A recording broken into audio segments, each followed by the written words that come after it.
as it relates to what is happening around us in the world today.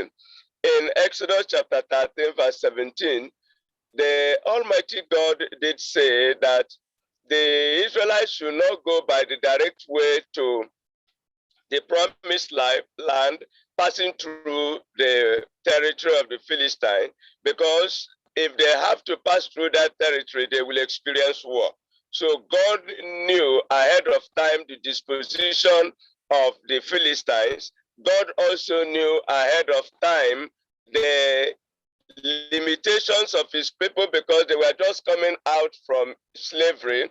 They had their children, they had their wives, they had old men, they had their animals, and there was no way they could face a battle. And they did not have a prepared fighting men. They had no instrument in their hands, and therefore going by that way would be suicidal.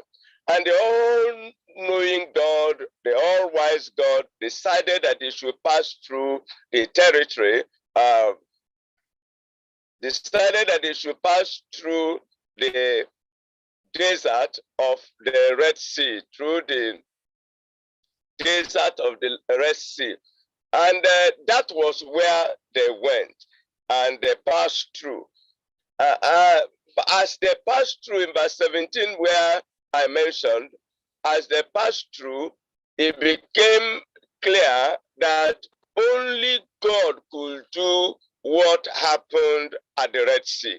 But before they crossed the Red Sea, God did something. And that thing that he did was to place over them a cloud by day and a flaming shining fire by night. A cloud by day and a flaming shining fire by night.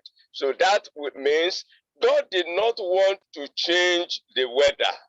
God did not want to change the harshness of the desert or the harshness of the wilderness. He did not want to change it. If he changes it, it will affect the entire ecosystem. It will affect the entire world. God decided to concentrate on shielding them from the heat of the sun. And they had to enter and pass through the wilderness. So as we look at this evening, I'd like us to look at the man whom God used, and then we look at his presence, what the presence of the Almighty God meant.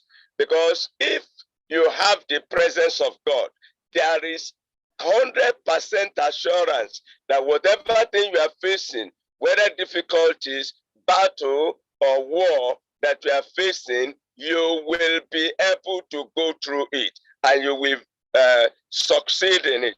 So what is the presence of God? The presence of the Almighty